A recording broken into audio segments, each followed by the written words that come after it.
Hey, it's Steve here with a quick message before today's show. I'm recording this after me and Mikey recorded our episode for today. Let me tell you, I know how to record audio. I know how to record video. I know what I'm doing.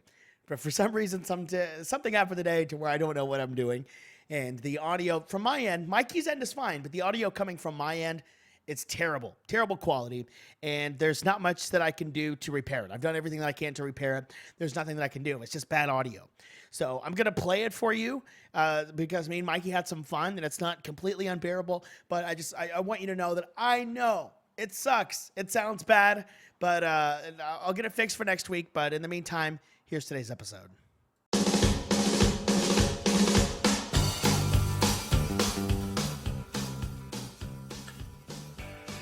Getting situated. Yeah, it's been rushing around today. Today's my second to last morning shift. All right. Job. And so this is my last Sunday. Then I have one more early shift on Friday, and then my last shift is Saturday, and then I get 2 days off and I start the new job. Nice. I'm excited. Back to being in a big boy job. Yes. Oh, yeah. I guess every job's a big boy job, I guess. I don't know. I still have a job. I was scared that I lost my job last week, but I still have a job. Have y'all talked about not about the incident? We're just acting like it didn't happen. The made-up incident? Oh, that's not... You shouldn't start that way. You need to acknowledge it. Be like, hey, you should. It's going to be awkward, but the moment you do... It's going to be... I need a little bit of time before I do that. That's never the right approach. No, some situations, sure. This one's something this minor is going to become something. It's already something. No, we're talking about it for a second time, and it's not resolved. But that means it's being bigger. We're gonna have a time where we get to hang out at the office, or we're gonna be on Zoom, and it'll just be me and him, and we'll be able to joke around. And then I'll be like, "Hey, you remember that time?" Like it'll be like a funny thing.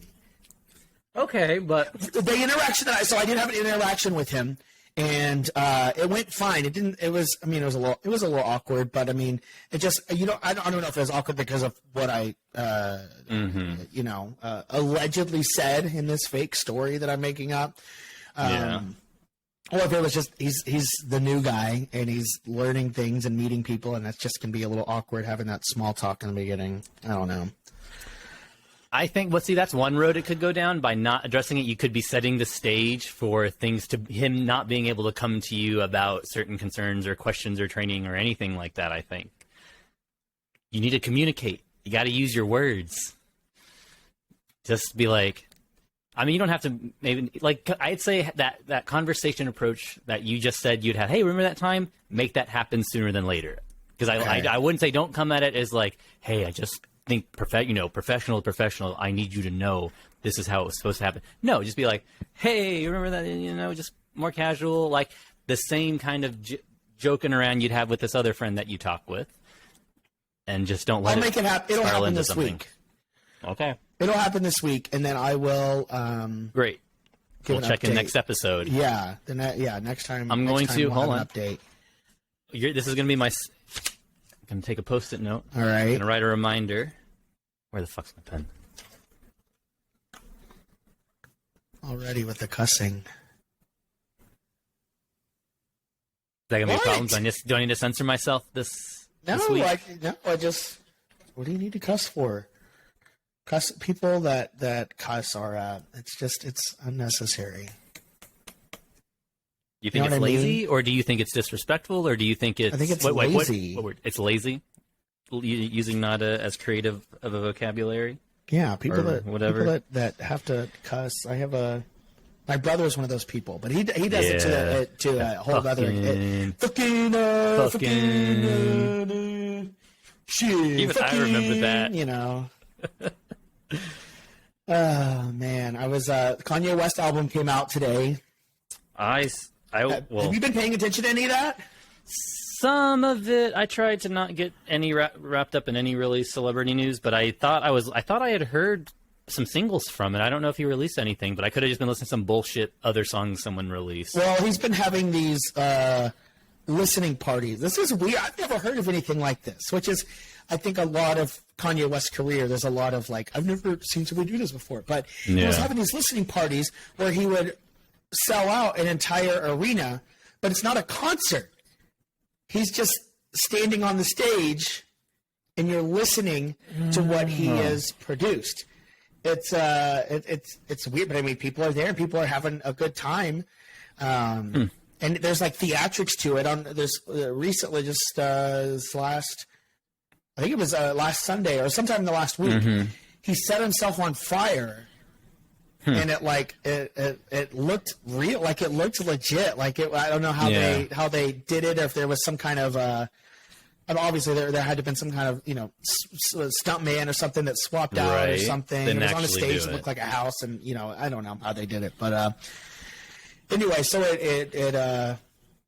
the actual official album dropped and was like pushed out to Spotify, Apple Music, and all that. So I started to listen to a little bit of that. I like Kanye West. I know that it's controversial. I've been a fan of Kanye West for a long time. What do you think? Well, are you a fan of Kanye West, or are you a fan of his music or the things he does? Like, where do you draw the line anywhere with him?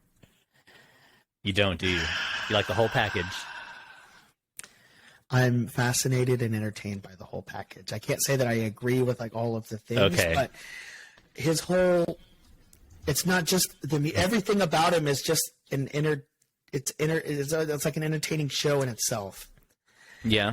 And kind of like wrestling, where you get to get into theater in the round in real life. It's actual reality TV / a reality performance. Even if he's faking any parts of it, it's still part of the performance, and it has real world cascading effects. Yeah. And there's even with the dropping of this album, there's drama that's gone along with it. Have you paid attention to any of that? Okay, so I'm not an expert on all this. I don't know. Okay. Well, you're a resident expert. That's happening with this, but I know a little bit from I'm back and I'm a little bit more active on Twitter and just listening to other people kind of talking about this. Back, baby. At Hey Stephen Ray on Twitter. Oh, yeah. What's the name of this podcast? Hey, damn good friends. We remember to do it, not at the end. Yeah. So you know what I did though, and I'm getting a little bit more used to my little video editing software. I put up a little lower third so it has our names on there. So even if we don't say it, it on there, at least for the YouTube. Yeah. But anyways, Kanye West. His album dropped today, but apparently it was supposed to drop already, and there's been issues with some of the people that are featured on the album. So do you know who DaBaby is? I've heard that name before. DaBaby. Yeah, I have only seen it written out. I don't listen to people. I don't know who that is, but he's a... I think a mutual friend of ours has mentioned DaBaby. And he says it like that? Or they say it like that? That's how they said it. That's how they said it, yeah. DaBaby. So he's on the album. He's on the record. And I think he's on there a couple of times. There's actually a lot of people on here. There's DaBaby, who I guess is popular. I'm not very in tune with popular music these days, but DaBaby, The Weeknd is on there. I know The Weeknd. I know The Weeknd. Very popular. Jay-Z is on there. Marilyn Manson is on there. It's interesting. Huh. So, but anyways, there's a song I think I did hear about that has both DaBaby and Marilyn Manson on the same track. Okay. About a month, I guess it was about a month and a half ago, DaBaby got into some hot water for some homophobic remarks that he made at a live show, which whenever you're at a live show, especially like if you're an entertainer, sometimes you could say shit and you don't mean it. It's just you're in the moment, you're just saying stuff, and maybe you think it'll get a reaction. I know that I say stuff just to get a reaction and I don't mean it, Yeah, you do. So he says it, but he doesn't back down from it. Everybody's mad at him.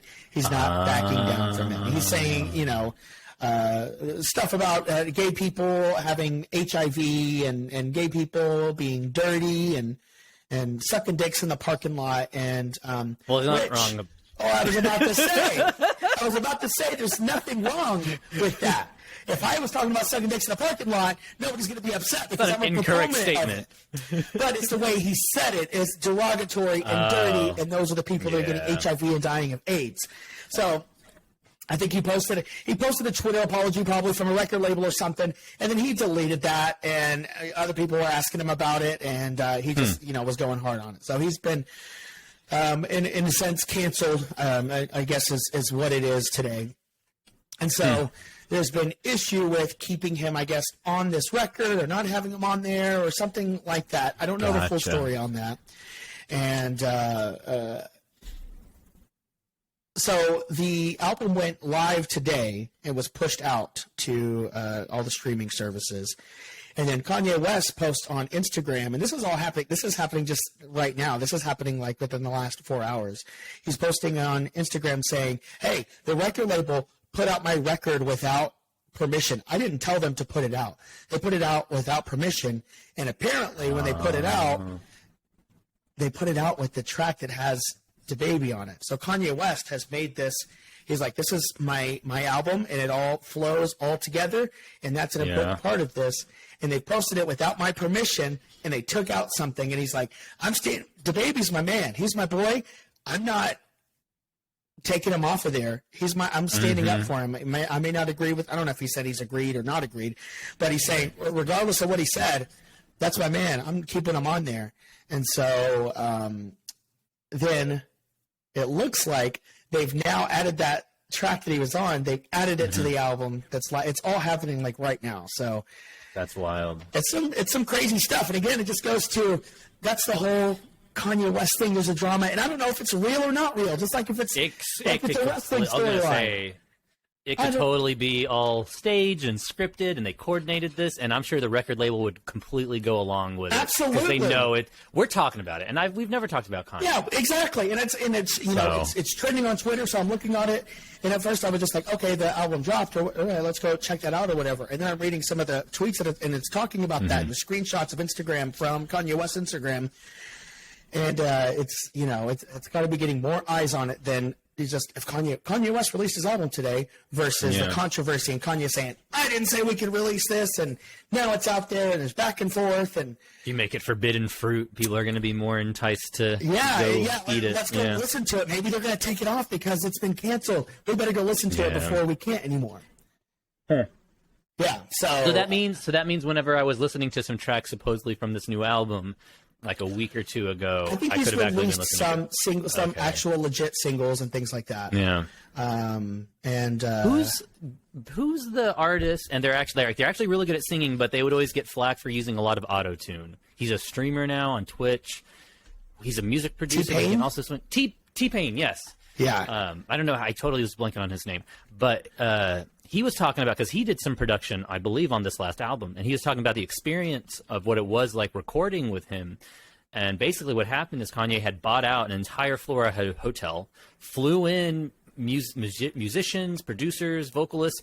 If he wanted African drums, like an African drum beat, he flew people from Africa with their drums, gave them a hotel room, and set up like these private studios in every single room. And that's what T-Pain was saying. It's like, we had our own room, we recorded our vocals, we did our thing. He and Kanye was going from room to room, be like, hey, what's going on here? Like, how, what are we doing in here, and sort of stuff. And that was how he was orchestrating, all that going on. I mean, I completely, there's no reason for, T-Pain to lie about this, but it's just wild that, you could rent out a soundstage and do something. Oh, I don't know the logistics of it, but, for whatever reason, they're like, let's do it at a hotel room. We'll convert these rooms to music studios and make it all happen there. And just like the logistics that go into that, the planning, not even thinking about the cost, because obviously it's going to be huge, nothing. But the cost means nothing, though, You just, if you want it, you make that happen. And it was insane. It's wild to hear the extent that they do something like that, just to go ahead and get a whole freaking hotel room to do that, rather than any other potential options. But again, just like you said, that's part of the Kanye experience. Yeah. It's incredible. I've never been to a Kanye West concert. I went to at one point. So this was in 2000, I believe it was in 2009. Yeah. It was announced there was going to be, excuse me. Still got that fucking cough, man. I was gonna say you're still recovering. Damn. Still recovering. But so in 2009, they announced Kanye West and Lady Gaga on a joint tour together. Yeah. And it was going to be, from what I remember, is it was almost going to be like them dueling, like coming from separate stages and kind of dueling in their performances, and eventually then coming together. It sounded like the coolest thing. I went and as soon as it was announced, I got I've been a huge Lady Gaga. I was like a super fan in high school. I'm still a really big fan of her. I love everything that she does. But back I had the posters on the wall. Was buying floor tickets at the concerts when she would come to town. So when this was announced, the second that the pre-sale went on, I had the pre-sale code for being on the VIP email list and all of that, and I got floor tickets for this concert. I was so excited. And they canceled it and never rescheduled it. And they just said, we just decided to go our different ways.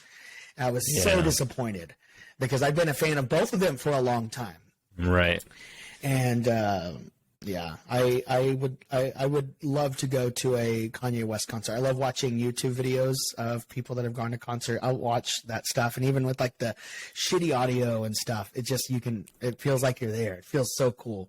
He had, I think the last tour that he had, the concert was over the stage was being suspended. I think I saw that, over the people. So literally the people that were on the floor, half of them were under the stage and it was clear so you could see him above you. Incredible stuff, man.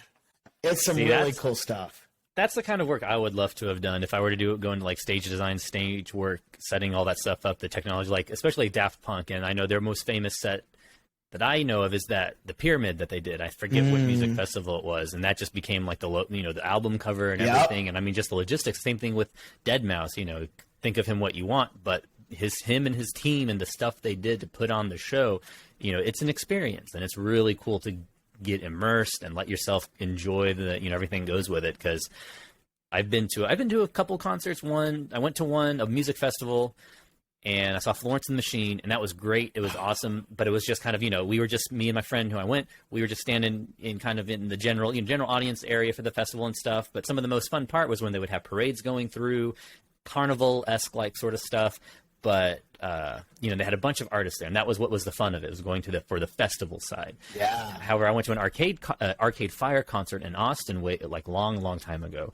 And they told everyone, like, dressed up, it's masquerade theme. They had all these things going around towards the end of the show. They walked off the stage and they were like playing music while walking around everyone who was out there, and they had like these giant costumes and just like Mardi Gras themed sort of confetti and all these cool, like, just the whole audience got like different experiences depending on where you were sitting. And that sort of stuff to me is what makes those concerts, those experiences so much better than, there's nothing wrong with going and sitting and watching music, but I think, as time goes on, the expectations are going to go up, and what people want. They're going to want a stage above them. They're going to want. And it also, I think that it also depends on the artist and the type of music. Like, there's a lot that goes into it, but definitely the expectations have gone up. I remember my dad, whenever I would buy these Lady Gaga concert tickets to be on the floor, I was, dropping $400 a ticket to do that.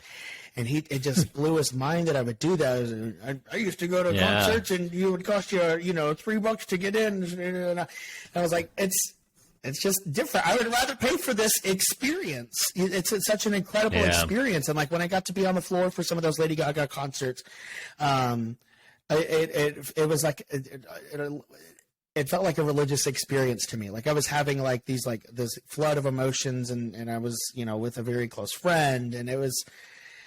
I think that it's worth it, and it's also still fun to go. You can still go to those $3 shows, at wherever that you go, like in Dallas, go down in Deep Ellum or whatever, and pay $10 to get in or whatever, and you have a lot of fun in those shows too. It's just a different experience. Yeah, I was gonna say something about those basement shows, like when I was living in Denton and just asking around, like, hey, where's the show happening? And sometimes you wouldn't know what you'd show up to a block, because sometimes it'd be like, oh, it's gonna be in this neighborhood, and you wouldn't be like. Well, I don't really know. So you'd get out of your car and you'd listen, and you'd feel from like where you feel some of the music a little bit. And then you'd have to like see someone else walking into there, and put how are your they ear dressed? down. Yeah, basically, and looking at it that way. And a couple of times I ended up at the wrong house. And one time it was New Year's, me and a friend, we went to the wrong New Year's Eve party. But because we just kind of knew enough people, like we were just like, oh, okay, we know a couple people here. But then like an hour or 2 hours go by from when we were supposed to get there. And the friends we were supposed to meet up, we were like, oh, they're just late. They were calling us, being like, hey, where the hell are you guys? Like, Oh, so there was another party going on at another house. And it was like 4 or 5 houses down. And so then we're like, oh, shit, okay. But so then, we went over there and stuff. But, it's just that the experience. Again, we were having so much fun being at this one place. And it's just those small shows. Obviously, these are New Year's Eve parties. They didn't cost anything. Yeah. But just that immersion, getting into it. You don't know what to expect sometimes. Yeah. Except that there's going to be people there. There's going to be something happening. Whether or not they're going to have music or whatever the experience might be, it's always something a little different. Or you have some DJ or something like that who's playing their own stuff, and it's so unique. Sometimes it is very avant-garde or just out there and weird and different, but it's kind of like when you go to a bar and you get a flight of beers. You're probably not going to like every beer on the flight. Maybe you do, but some of them are just going to be a little more out there. Maybe you get a garlic beer. Maybe you stick with the blueberries and the other fruits and stuff, or you get an IPA and you're like, that's why I don't. It's worth to try it. You want to try exactly. it. It's an experience, and it's different. And sometimes they are expensive, but that's what it. I don't say that is what it costs. That's what it costs us to experience that. Obviously, the producers and like fucking Ticketmaster and that sort of stuff. That's a whole different kind of topic. But what does it cost to make that a reality? Is the fact that those tickets can cost $400 per person. Worth it. But it is worth it if you enjoy yourself. Yeah. So that's on then do it.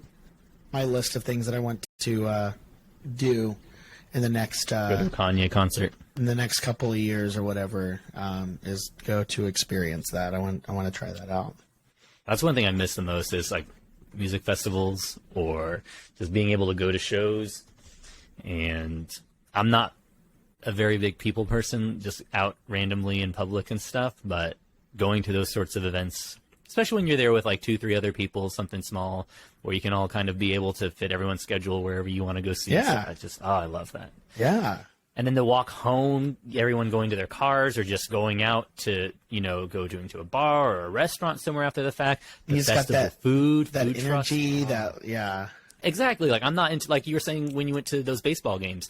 We're not sports people. Like there's very few sports I can really enjoy watching. But when you're there and you've got people chanting and cheering, especially in Europe, where we're not even in Europe, but places where soccer is really popular and they're like diehard soccer fans. I don't know any of the players. I can name maybe like 2 soccer players, but I'd be willing to bet that if I go to even like a small local game, that's it. And Ronaldo. But you go to some small local game, and if the fans are pumped and excited, it's going to be an amazing experience. Yeah, that's how that, like you said, that baseball game was. It's you feed off that energy, man. Yeah, it's good shit. Hurricane Ida. Are you? I have my. I pulled up my Twitter trending here because I was like, I don't have anything to talk about today. Trending topics on Twitter. Hurricane Ida. This is intense. It's supposed to be really bad. It's supposed to be some of the worst in like almost 200 years. And it's on the literal anniversary. 150? The landfall of Hurricane Katrina from 16 years ago. 15? 2005. Yeah. 15, 16 years ago. And this is the way, and like people are posting comparison photo, like Doppler radar comparisons of what Hurricane Katrina looked like when it hit landfall and the landfall of this new one, Hurricane Ida. Hurricane Ida looks worse.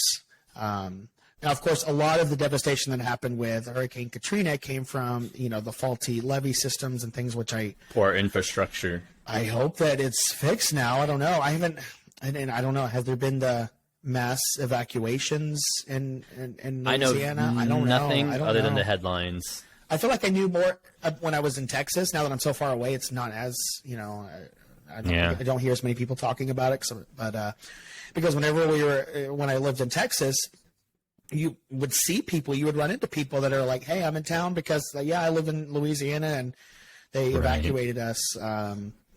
It's looking like some scary stuff. Hopefully it's all just a big, I'm hoping these news stories and things that I'm reading, I'm hoping are blowing out of proportion. Exactly. Okay. Exactly. because if it's as bad as what they're talking about, it's going to be pretty bad. But I'm hoping they're trying to make it a new story, because I mean, it is a compelling news story. It's the exact anniversary of the last hurricane that totally destroyed this place, and this one looks like it's even bigger. It sounds like a sequel to a movie, but it's hopefully just somebody kind of, making it bigger than it is. I mean, this severe weather is only going to get worse before it gets better. I mean, we're just seeing more and more. I forget, where was it over in Europe, like going from Spain, Portugal down to the Mediterranean. They had the hottest summer on record, just the hardest, recorded weather since they've been keeping those records that it's been over there. Yeah, and they had the heat wave. Was that earlier this year or last year or whatever, up in like Portland and the Pacific Northwest? More and more fires. 116 and stuff, and they've never experienced anything like that before. Yeah, it's ridiculous how minimal, how easy it is for some people to minimize like global warming as like a political thing. Like when you say it's a political thing, I think that makes it such a small topic. It's not a us versus them sort of people. It's we need to keep our house secured, and by house I mean the planet Earth. And you can take it to another level of saying like the Earth is a living, breathing thing, and that's where I think part of me, that mentality, that perspective of it is, I think, part of the reason why I jump on the bandwagon so much about like my gut health. As silly as of a comparison that might be, like I am, this big living being, but I have this crazy community of things in my gut that do their own thing, and they affect everything from as minimal as my dreams to how I feel, my energy, my mood. Yeah. If I'm depressed, if I feel like getting up and doing something, my energy levels, all these things, there's so much tied to our gut health, and it's just these like thousands of different organisms all living together trying to balance out whatever it is they're doing, and can have huge ramifications on me. I mean, we think about when we're running a fever, our temperature increases by like 2 to 3 degrees. If you start getting into like 102, 103, you're crazy. You need to get to a hospital at some point. Same thing with our with Earth. It's this living, breathing thing. We're the microorganisms on there. We're all trying to live in unison. But if we're putting out all this just literal garbage and shit. It's too late, Mikey. You know that, right? I keep hearing stuff like that, and that's where, there's just so many moving parts. Do we go to Mars with the intent of trying to colonize it? How do we do it? How quickly can we do it? This is it. Timeline? How do we go? This is the end, and it's just, I don't know. You have to just kind of swallow that pill. If we don't get off Earth, how many generations would you have to guess? Just taking a wild guess, how many generations do you think we have left for humans, as we know, as it is? What is a generation? A generation's like 100 years, or like, what am I thinking? Time? Like, I actually don't know. I think I've always wondered that too. I think I've heard sometimes some people say it's as short as 20 years, just because of how much, or even 10 to 20 years, because of how much trains of. I mean, when we think of like the 80s, the 90s, the 60s, but that's, I think, a more contemporary way of looking at it. I think like 100 years. Yeah. You think we have 100 years left? I think there's 100 years left. If we don't, and that's like if we don't kill ourselves in a giant war, or we just, nuclear. Is that how you say it? Nuclear. Nuclear. Nuclear. Nuclear. Nuclear. Nuclear. Nuclear. I'm good at Homer Simpson on this one. Nuclear. Like if we don't, blow ourselves up that way before that. Yeah. It's it. I used to. Not that I'm like, okay, it's it. So I'm gonna go, buy a Ford F-350 and just not give a shit about the environment. Mm-hmm. I want to, make it nice and livable while I'm here. But there's, it's. I feel like we're too late. We didn't listen to the warnings that that were there in front of us as a people. Yeah, I don't think that I could have done anything, differently that would have had a different output. You could have recycled. You could be a zero waste, waste carbon positive or negative person, and it would have made a difference.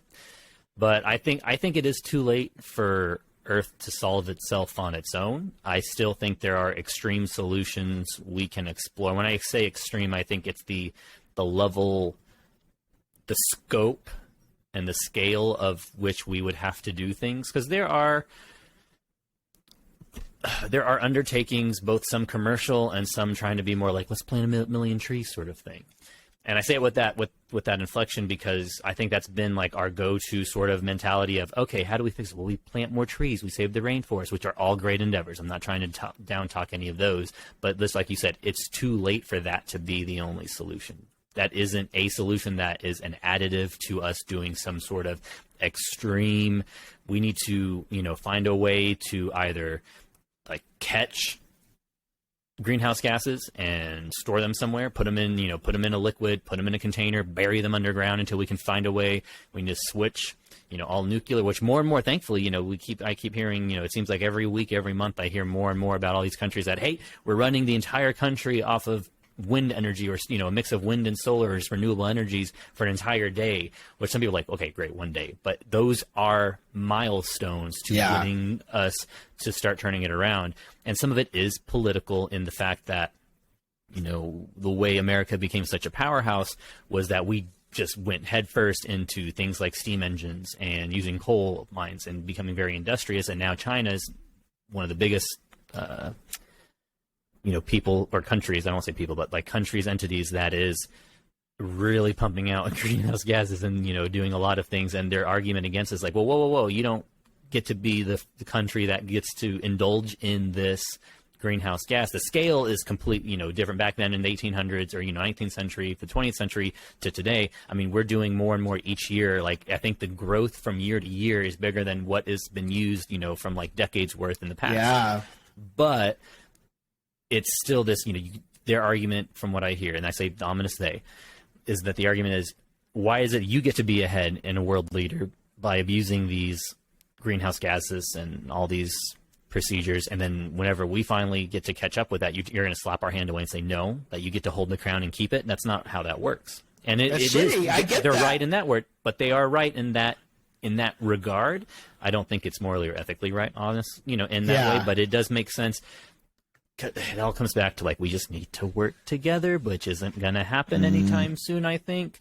But it's just with the scalability of stuff, like we need to start paying more. Like I say, we Americans and other developed countries need to start paying more for our products. Like we go to the Dollar Tree and we expect to be able to find things. We go to Walmart, we go to Target, we go to other big box retailers. And I think we expect to get things like office chairs, desks, computers at such low prices. Like the expectation for what something should cost versus what it actually costs us as a species, as as this, I don't know what other big word to use, like what it costs to make these things a reality and I hate bringing it to that idea of like a price point to a dollar amount, but that's like how we expect those things. And I don't necessarily say we should be giving away, like we need to do away with currency because it's just a broken system, not just capitalism, but we need to do away with currency altogether.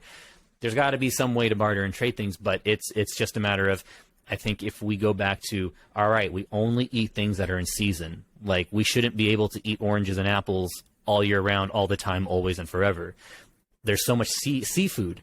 There's some seafood that I think it's, not that I eat calamari and stuff, but like squid and octopus and stuff, like all those foods, a lot of seafoods are grown or harvested or collected or butchered and stuff here in like California and states on the coast, shipped overseas to China, packaged, or Europe and packaged somewhere else, and then shipped back over here to be sold. Thailand. Like the waste to have all that happen. Thailand is one of the biggest, and I don't understand, why it happened that way. I guess the labor is just, that's where it is. But Thailand seems to be the place where that happens a lot. It's, but I mean, what is the solution? What are we supposed to do?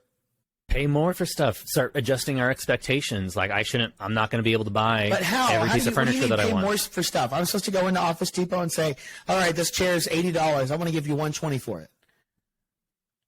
Sometimes, yes, it could, sometimes it is just that, or understanding. No, what do you mean? I can't get, yes, sometimes it is just paying more because to do things the right way. No, or what to am do I things saying? a better way. If I told that to the cashier at Office Depot, he's going to be like, what do you want me to do with this extra $40?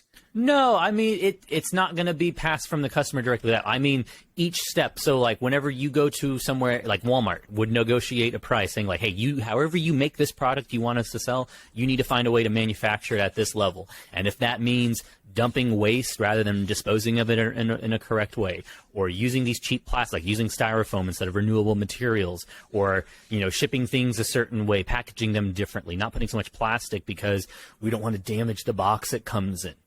All that sort of unnecessary waste. It's necessary to get things as we get them now, but to get them packaged in a way like bottled water. It takes 3 times as much water to make that fucking bottle than it does the water that's actually in there.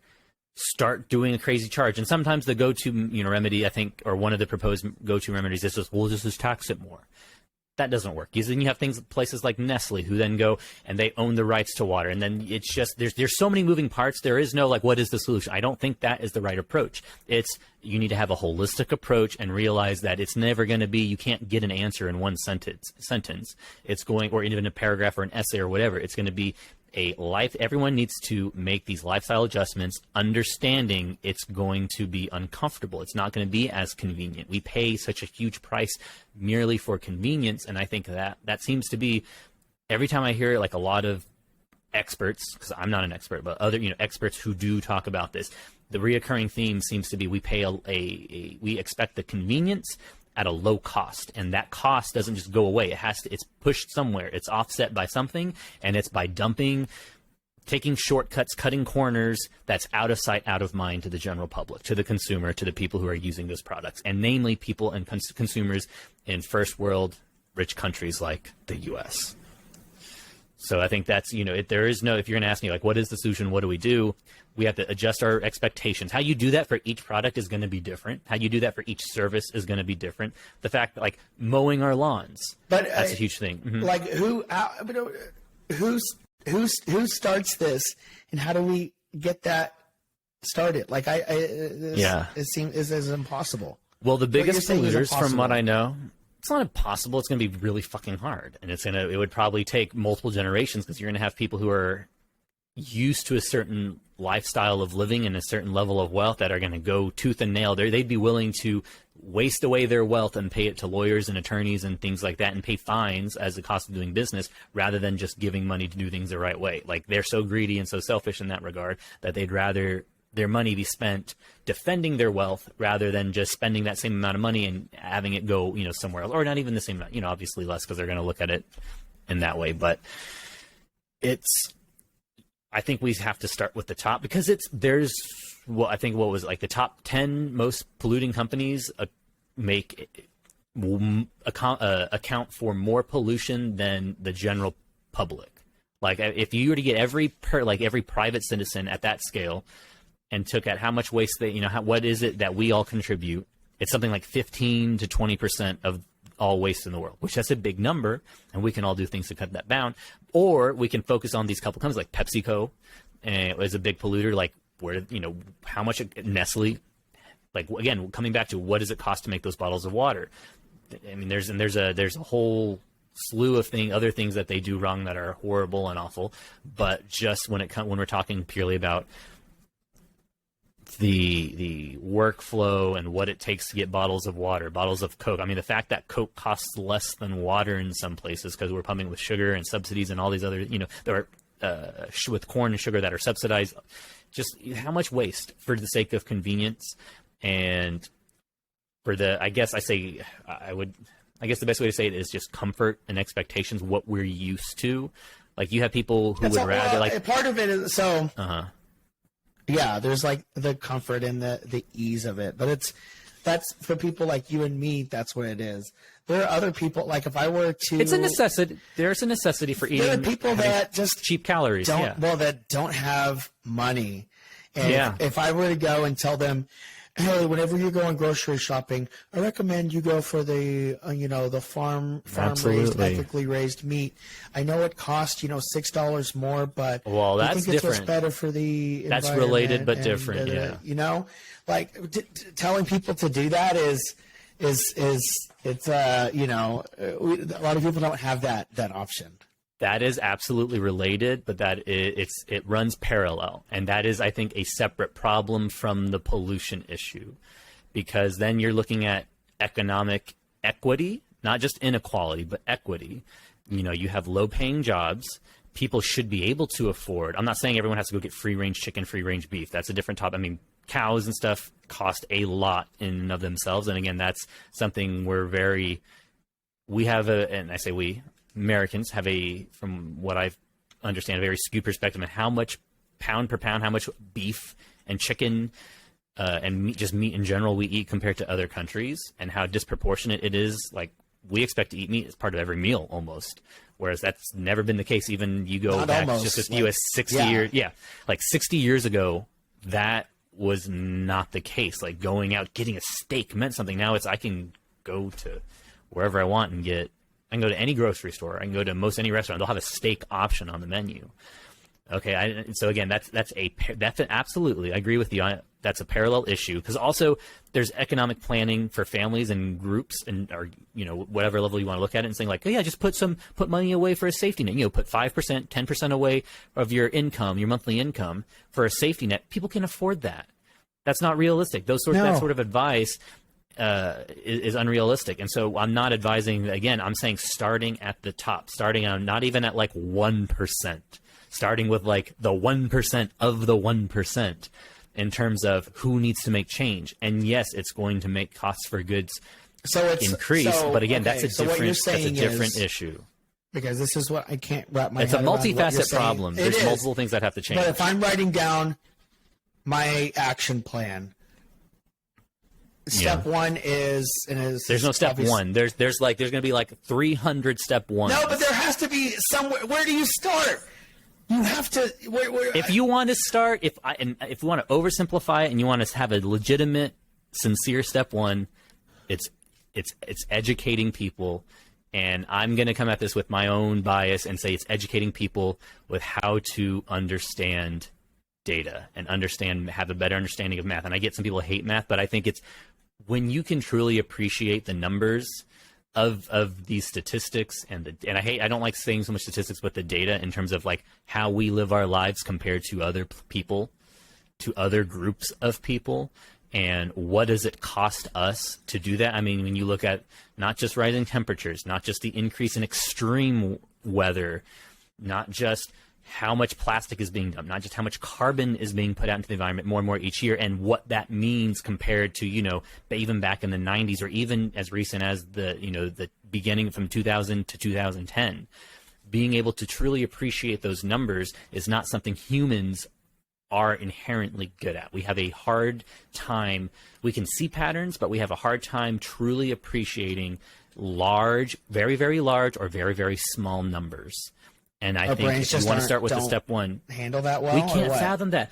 We can't fathom like how much $1 billion is. You could get $10,000 a day. You could get $10,000 an hour, and just how long it would take for you to reach $1 billion. And you have people in this world with orders of magnitude more than $1 billion. Yeah. And people don't, when you say an order of magnitude, some people are like, okay, I add another zero at the end. That goes from 1 cent to 10 cents, 10 cents to $1. What that truly means in terms of being able to see I feel like that happens like after $1 million. I feel like people can wrap their head around 1 million, whether it's dollars or items or whatever. 1 million. I feel like after that is where we lose the concept of what we're actually talking about. At least that's the way it is for me. I feel like I can understand $1 million. Yeah, and I think even after that. $10 million is hard for me to understand. To have $1 million is already crazy. That's a lot, and to do that 10 more times, that's crazy. That's the thing. It's like looking at it 10 more times. Yeah, and that's just to get to 10 million. Yeah, is doing that 10 more times. Then trying to do that times 1,000 to get up. Yeah. And so I think it's just, if you want a sincere, as best as I can, like the most sincere step one is we need to educate people. I feel like you're the Al Gore of our show. I don't know if I want to be compared to him, so to say. He's not someone that I would say I look up to or idolize. or want to or try to emulate. You're the Al Gore of 2021. I feel like he was trying to say this stuff 15 years ago. There's a lot of people. I mean, there's a lot of moving parts going on right now in what I'm thinking. So there's more than just him in terms of people who have been trying to say how to go about this. There are people who are also politically conservative who go about this. Like when you look at the track record for when we pass pollution-related bills, there is more times than not, especially compared to other topics, there's more bipartisan support. And I don't like to use the American government system or political system so much as a model in terms of like, well, see, everyone's agreeing, but just how divisive it can be. Sometimes the broken two-party system we have, divisive it can be when they do agree on some things. I think that does speak to this how universal, because even on conservative sides, you have older populations, so things like air pollution. When you see air pollution and policies, local policies that are passed, they're usually more bipartisan, have more bipartisan support, because people young and old don't want to see other people young and old dealing with those sorts of things. And so to just chalk it up to Al Gore, whether you meant that as a compliment or trying to get a reaction out of me, I think, when we put a figurehead like that is maybe so politically or carries so much luggage like that, I think it's what's the word I'm looking for? It doesn't help get us to where the approach it's a disservice to the it's a distraction from what we need to actually be focusing on. Because the people whom I try to get my information from is more just, and I feel so full of myself saying like scientists and researchers and stuff who just, this is when, I know when for me, the appreciation of how big a number is, and it almost always comes back to space in terms of how many stars are out there. Yeah. And how many planets are out there. And are there other Earths? Yeah. And just like, that's where like the few times I'm able to think and just be like, man, when you really try to put a number, I mean, you when we see pictures of space and stuff, it's like, you're looking through like a hole so tiny, and there's millions of stars, if not billions of stars. And we live next to one star, and we have our 10 planets. You multiply, like you just said, you go from 1 million to 10 million. You go from that, all those stars, if each one of them has just 5 planets, if each of them has 10 planets, if just like how many times you can roll 2 dice and get a certain number, how many times you can roll so many, like if I had a bucket of 1,000 dice and I rolled that bucket, like I dumped all the dice out of that bucket, as many planets as there are out there around other stars, eventually when I roll all those dice, they're all going to come up as ones. They're all going to come up as twos. And to us, that means something special.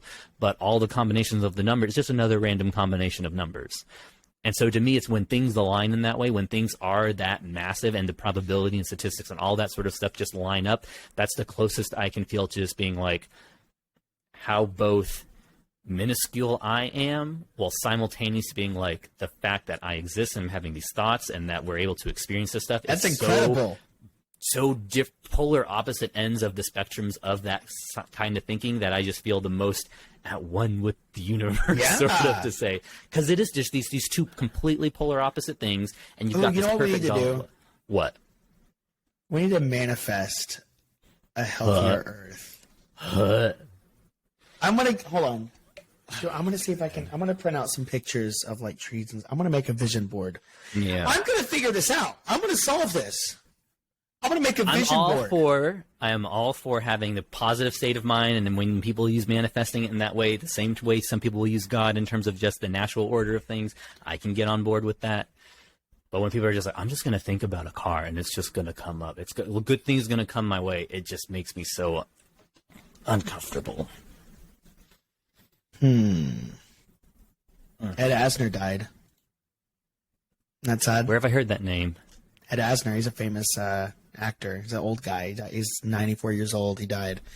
He was the thing that I most know him from is different than what other people probably. The thing that I most know him from is he's the dad of Will Ferrell in Elf.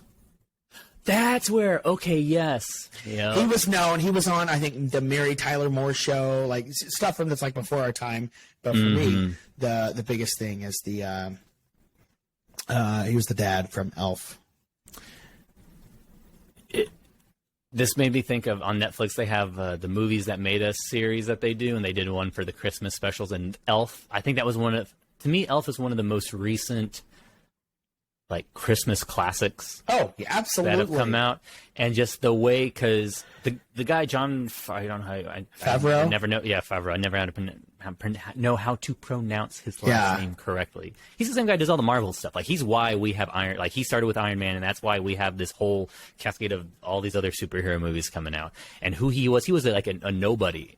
And same thing with Will Ferrell. Like, Will Ferrell, like, as much as we know him and, you know, people like SNL, he was relative to cast Will Ferrell in a Christmas movie. You know, when they talked about, like, how that wasn't supposed to be as big as it was, and that's part of the charm of what made that such a, I think, a Christmas classic.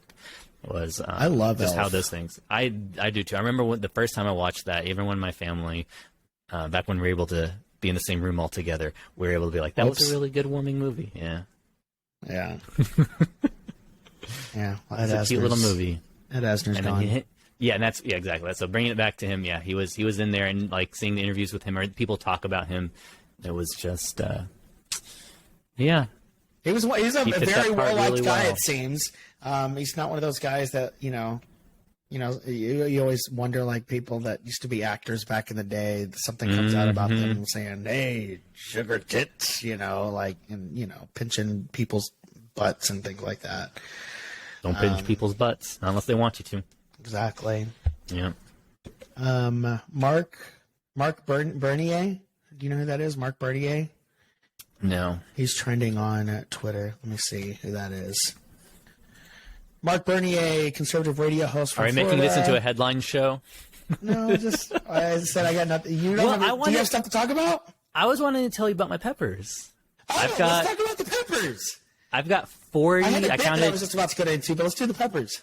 I've got like 42 jalapenos or jalafuegos coming in. Is that the one that I bit and I thought it was going to die? Yeah, that's the one you ate that was going to die. I have a few I picked right here. Let me see here. Look, there's just little jalapenos. Aww. Nothing too crazy. And then I've got some Thai red chilies coming in out of nowhere. 42 is what I counted, and there's more flowers. That's too many to have. I don't know. I want to make a jalapeno, like an aioli or some sort of sauce. I really want to make some sort of almond butter and chili pepper sauce. And I don't know if I'm going to make it like a pad thai sauce, do like some fish, like do a little bit of fish sauce, do a little bit of almond butter or a lot of almond butter, the jalapenos, and then maybe do a mix of like egg yolk and maybe mayonnaise or something, because I want it to be a sauce, but I want it to have, because if you do just almond butter and the peppers, it's going to be just jalapeno flavored almond butter. Yeah. And it's just going to be super thick. I want something that I can put on a taco, or I can drizzle on top of eggs in the morning or something like that. Drizzleable. Yes. Okay. It'd be a sauce. Yeah, it'd be a sauce or something like that. And the reason I say egg yolks is because I've been noticing more and more that the proteins, when you emulsify a sauce into something that's like one uniform consistency, eggs are really great at that. That's why I use them so much in baking. And so using that in place of, say, like, butters and other things like that, things I can't eat, it's something I think it'll get me the end result that I'm wanting. Yeah. And so I want to make some sort of pad thai sort of sauce, but have it be really spicy. I wouldn't try that. That's not something you can mail, is it? You're putting egg yolks in it. I'll see. Maybe I can make something that'll be stable enough to ship, and we'll see. Yeah. But yeah, I want to make something really spicy with it. I've got some of those purple peppers. I did a thing where I picked some of the peppers, those purple ones. I let them get red. I picked them. I let them ripe like a banana and get kind of like shrivelly, like a raisin almost. And when I bit into them, they were really, really sweet. They were really, really sweet for like 2 seconds, and then they punch you with how spicy they are. But it was really enjoyable to get this like really fruity flavor, and it wasn't just like, oh, bell peppers are sweet, kind of sweet. It was this is a different kind of fruit. Like the fact that they're fruits really stuck out to me compared to what we would expect from, say, a cherry or a grape or something like that. Interesting. So I'm super excited. I had a Thai red chili pepper just like out of the last 3 weeks with all the rain we've been getting off and on, just started exploding. Yeah. And having a ton. I had to prune it back because it was starting to overshadow some of the other peppers. My jalapeno plant is somewhere between 4.5 and 5 feet tall right now. It's as tall as I am, but it's in a raised bed. But it's as tall as I am right now, and it's got a shit ton of jalapenos on there. So I'm trying to get some of them to turn red, but it's like we're also getting so much sun and like so I think they get so much UV that they start to get like the brown lines in between. Yeah. Yeah, you can kind of see it on this one here. About, where it's like that. See?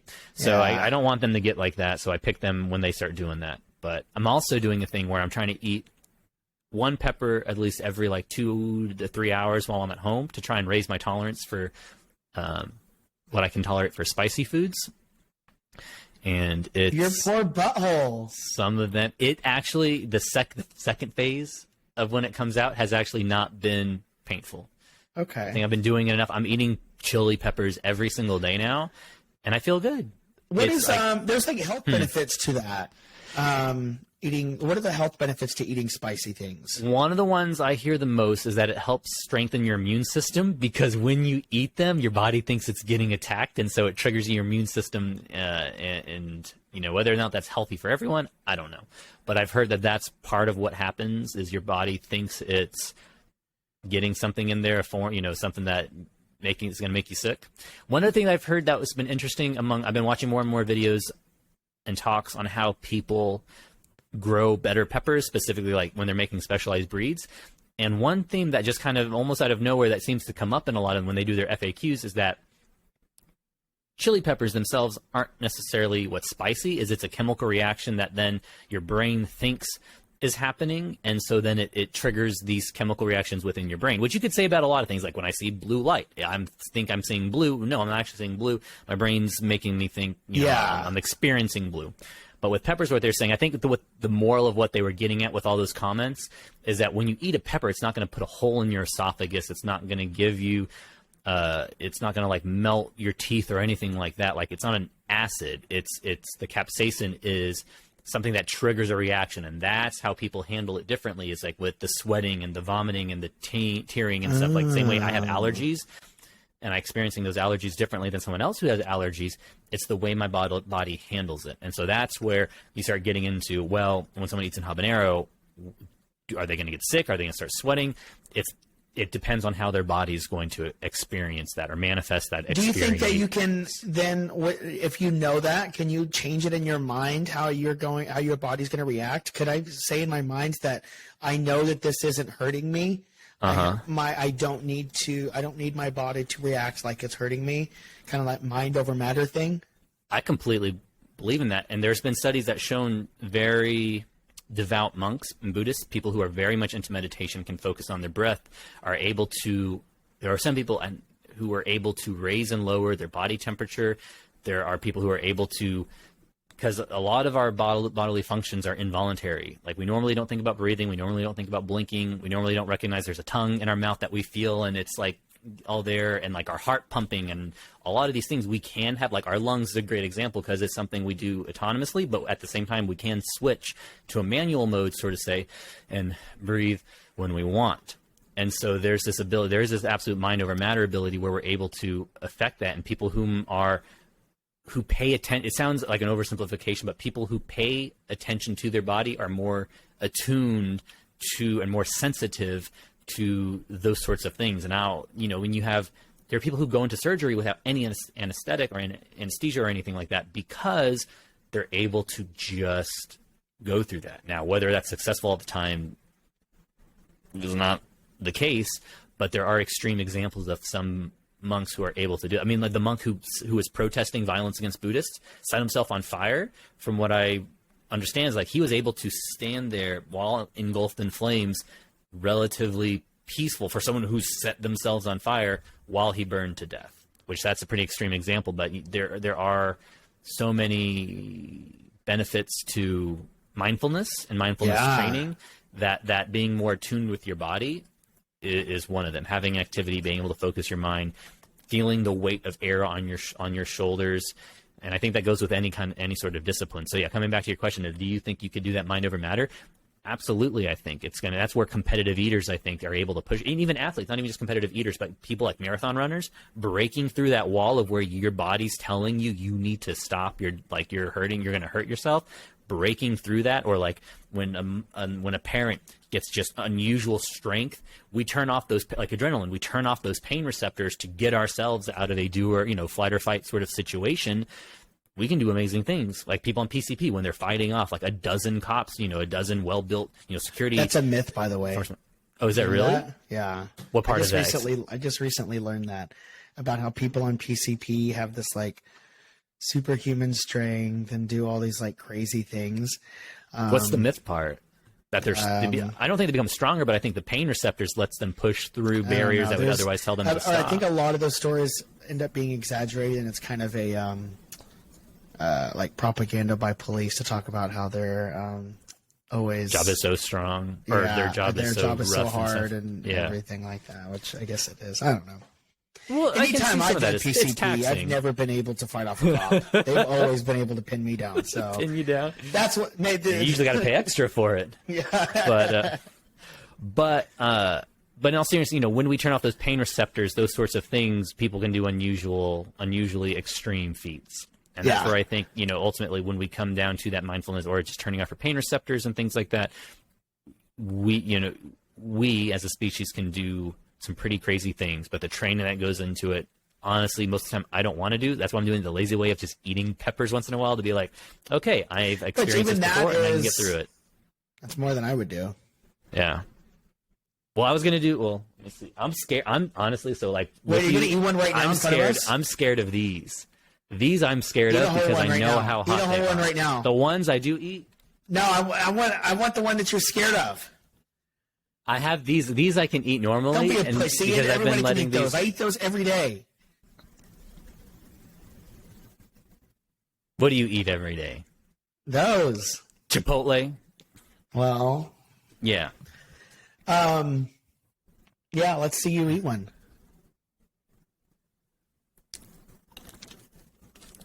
Is that the whole thing? Oh, that's the whole one. Oh, you're gonna die, dude. It's already hurting. Remember, hey, mind over matter. Mind over matter. Focus on the breath. Yep. Chew into the mic. I want to hear it.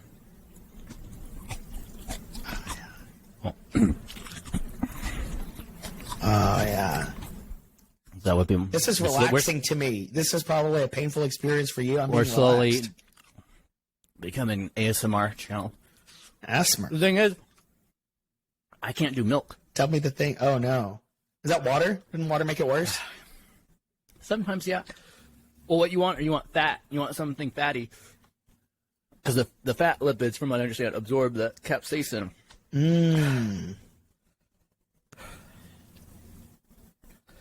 So I've tried mayonnaise or sheep's yogurt.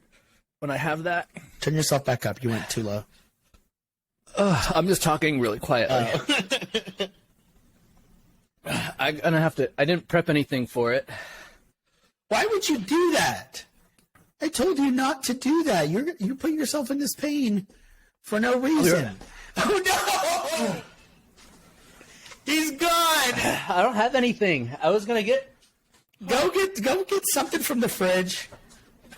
I'll entertain the people here. So I had a bit that I was going to do. Here's the bit. All right, we're going to act like. All right, let's see here. Mark Bernier is trending on Twitter. Who is that? Do you know? I don't know who that is. He's a conservative radio host from Florida. Has been on the air for more than 30 years. So I'm fascinated by that. We talked about Wes Martin a couple of weeks ago. I'm fascinated by people that can, have that long of a career in a dying field. I'm in the middle of my bit. I'm fascinated by people that are, can do that. Let's see.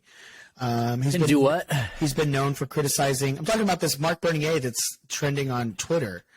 He's been on the air for more than 30 years. So we're just talking about how, we talked about Wes Martin, kind of the same deal. Let's see, Mark Bernier. He's been known for criticizing the coronavirus vaccination efforts on his popular radio show. Oh, so, the guy who's in the hospital or dead from it? That's the end of the bit. You spoiled my bit. God damn it. God damn damn it. Eat another pepper. That was the end of my bit, dude. Oh no. Are you okay for real? He took off his headphones. He can't hear me. All right, everybody that's listening, turn on your headphones because I'm going to yell at Mikey to see if he can hear me. All right, turn it down. Mikey, are you okay? Mikey, can you hear me? All right, now you can listen at regular volume. I'm scared for him. I'm scared. I don't know. I don't know if anybody's at his home. I'm about to call 911. Oh no. Are you okay? I just called an ambulance. I get some relief when I have this in my mouth, but I can't talk.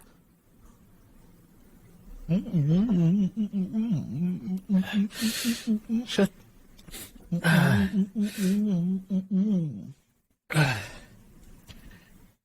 Yeah, that guy died. He was an anti-vax guy on the radio, and he died from COVID-19 this week.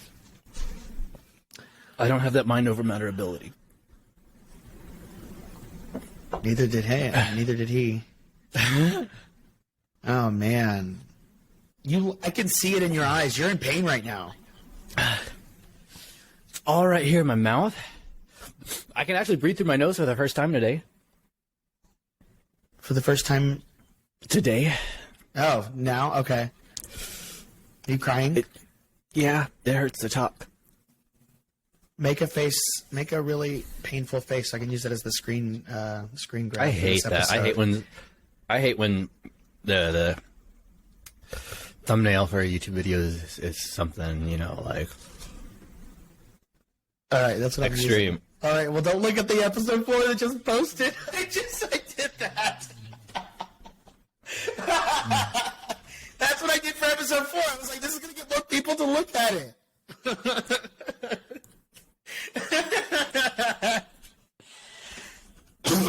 That's how you get views, man. We're getting views. That's exactly what I did for this one. Man, I use the Canva app. That's a cool app, dude. It's a free app, and you can do all kinds of images and stuff on there. Somebody recreated not Facebook, Photoshop quite a bit online. Oh, you're in a lot of pain. It's pretty cool. I meant to send it to you. It hurts to talk. It hurts to hear you talk, to be honest. I'm feeling a lot better though. I'm in just from that. So is that harder than that one that you gave me? You gave me a pepper, and I didn't know what it was. And so you had been talking this whole time. I got these peppers. They're so sweet. I got these peppers. They're so sweet. And so I get to Texas, and you said, hey, here, try this pepper. So I'm thinking it's one of these peppers that's so sweet. I took a bite before you. I took the first bite. But yeah. So is what you're eating now, is that harder than what you gave me?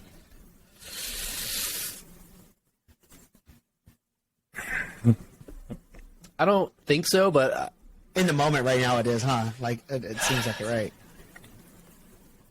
If I really focus, like right now, I can talk through it. And I can sense that there's a lot of tingling on my tongue, my lips.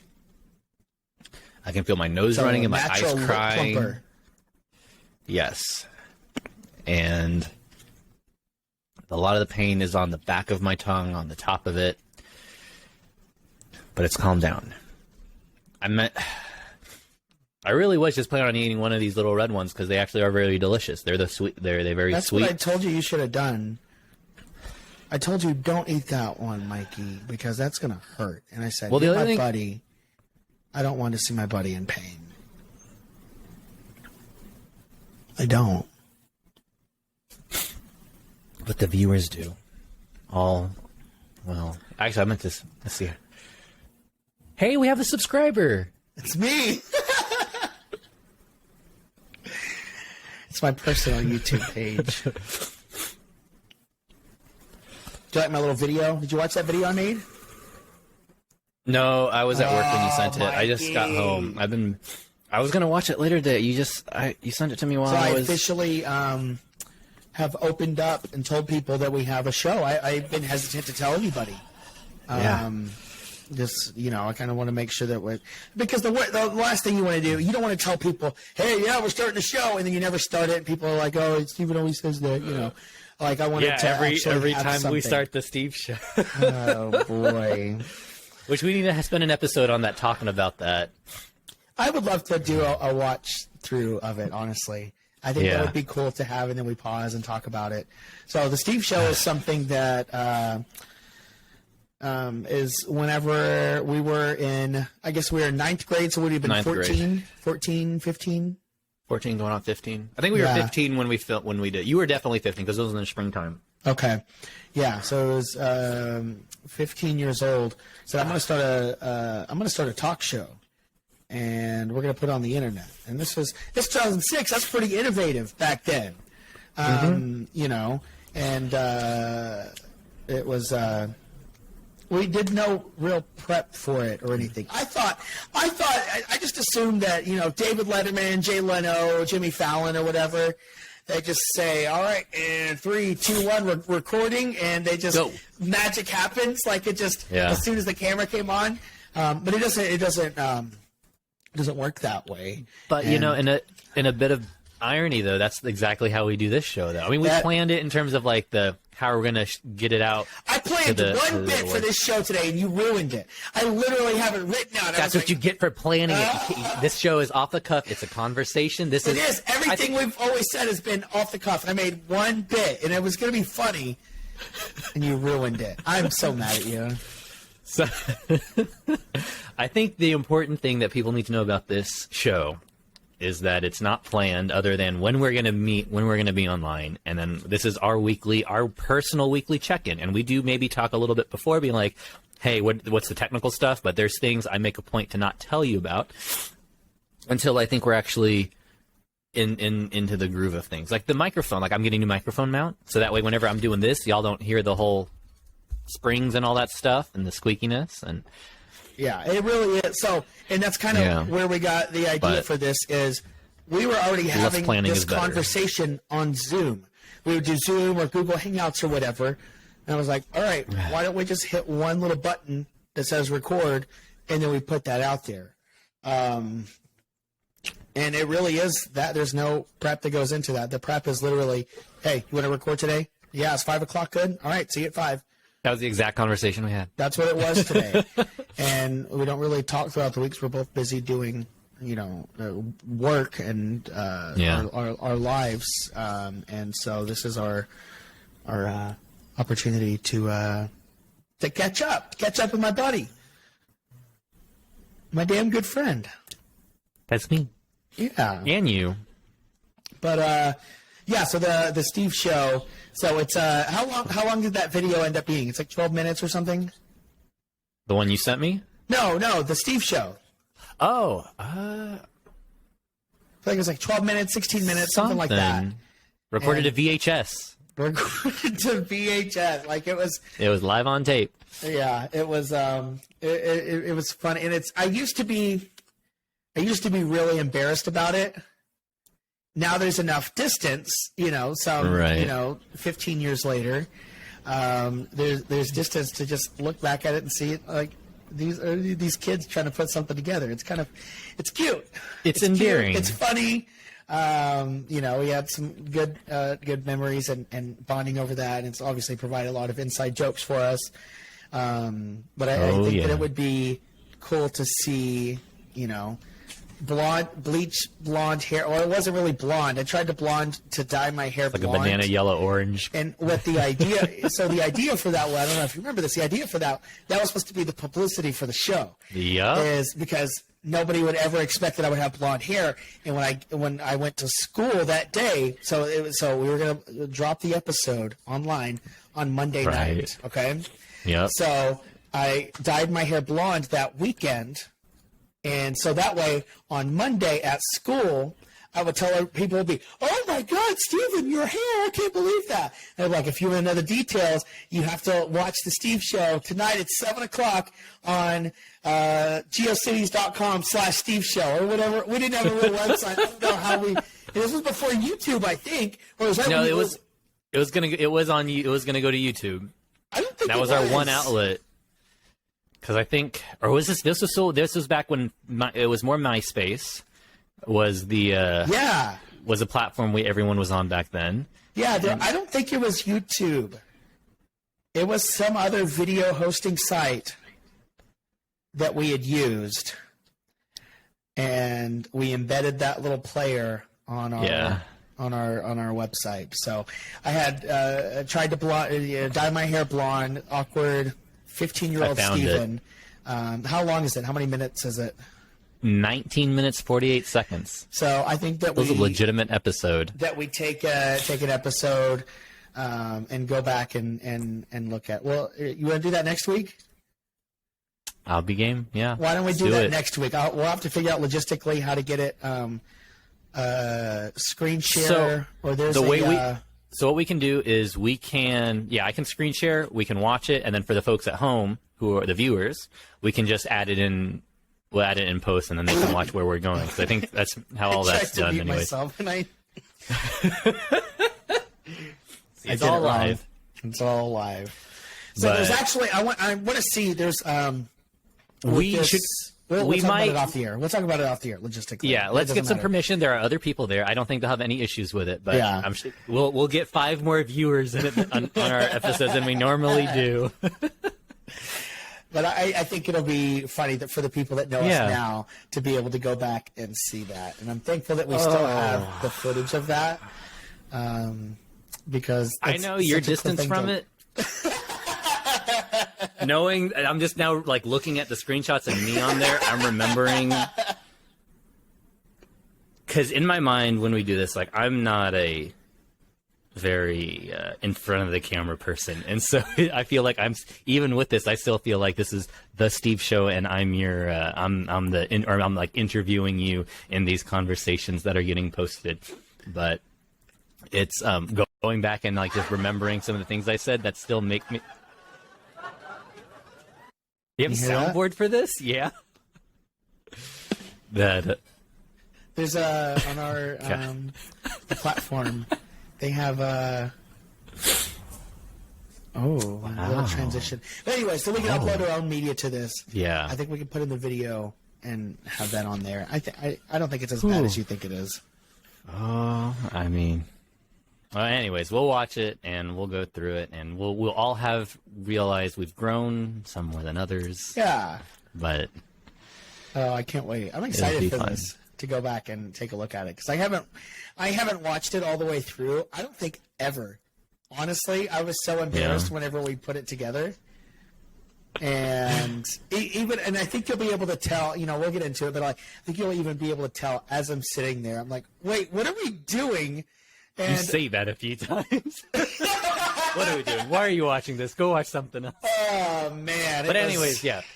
So we'll get into that. It'll be a fun event, and I'll have my new microphone stand in by then, and I'll not eat a pepper out of peer pressure, and I told you not to. I wish you hadn't have done that. I wish I would have listened to you. I hated seeing you do that. That was bad. I gotta have, I'm there. I'm a lot better now. Yeah. I should, if we ever, anyways, not having the remedy. I had to get some. I went and got a spoonful of mayonnaise and put it in. Because I can't do milk. We don't have dairy-free milk.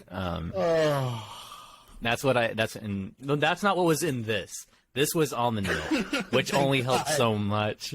Yeah, just some mayonnaise and water, then to thin it out, let it coat my tongue.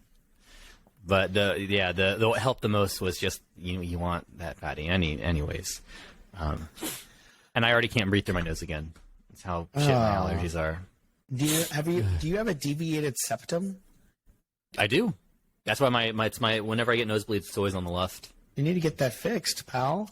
They said what I can do is I can get it carterized, so I can have like a hole burnt in the middle on the inside between the two sides. That way, whenever one side's clogged, I can still breathe through it and have it go to the other side. But I'll do that for you. I'm sure there's a lot of medical procedures. I am sure you are more than happy to. I would do just about any. Yeah, I think that you underestimate my. I don't underestimate your steady willingness hand. to do it. Look at that. I don't know what chemical would you use to burn through it. That's more. It's less the steadiness of your hand and more Chemical? the You don't use a repertoire. chemical to cauterize? What do you do? What are you going to You use? just burn it, baby. That's what cauterizing is. You just take something. Is that metal. it? Yeah. It's a chemical burn. Yes, I think No, it's a chemical burn. It's heat. I don't. When you get something they're cauterized, going to burn it.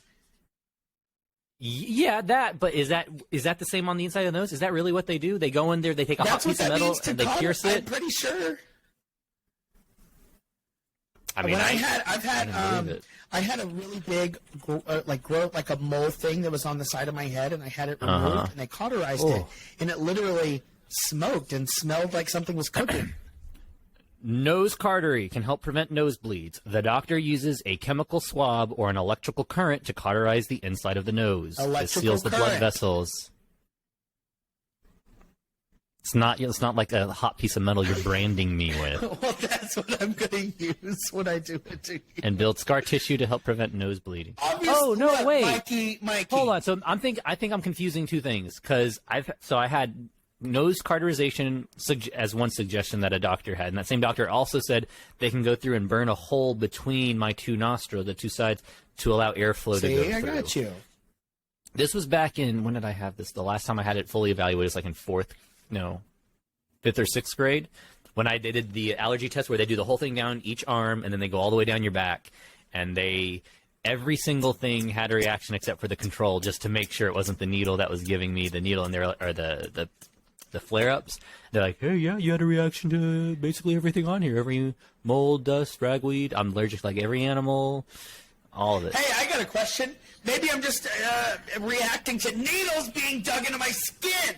Well, that's why I said they do the control to see if that's what, if that's what's causing it. And they're like, yeah, nope, the one thing that we use to make sure you're not just having, a reaction to the needle is you showed up fine on. That was the one trick we did that didn't actually cause a thing. So, yeah, my immune system's screwy. It's hyperactive, I think is what it is when you have bad allergies. Yeah. You have a hyperactive immune system because it thinks every little thing getting into there is bad. So it's like, flush, On alert, release the dam, flush it out. And so now I just can't.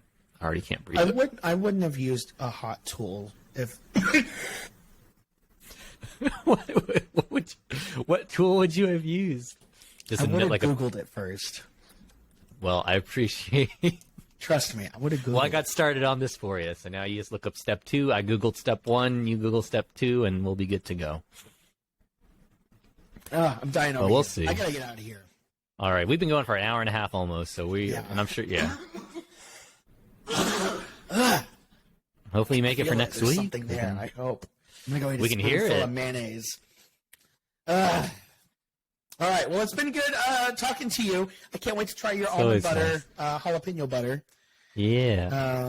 And maybe next week we'll get into the Mark Bernier bit. We'll revisit that. We'll have forgotten by then. He No, doesn't next die this week. time. Next week will be a review of the Steve Show. I'm excited. I'm excited too. I'm gonna see what copies I have, because it definitely, you can tell the data on it is deteriorating a little bit. It looks worse and worse each time I watch it. Oh no! So we got to find some way to digitally preserve It this didn't look piece good of to begin with. Americana culture. It's tiny. It's it's standard def, if that tells you anything. Oh man! 720 All right. by 480. But alrighty, Steve. Love you. I'll talk to you soon. How can people get a hold of us? Love you, They can buddy. go to our Hey, website. the website is there. Damngoodfriends.com. Check it out. And yeah. Send us an email at info@damngoodfriends.com. Yeah. Or we have our own emails now. Mikey Yes. at damngoodfriends.com or Mikey. Steve at damngoodfriends.com. We'll put a little There you go. text thing right there. And when we remember to check it in 2 months from now, we will get Yep. back to y'all. Yep. All right. All right, buddy. I love you, man. Love you too. Talk to y'all soon. Bye. Bye.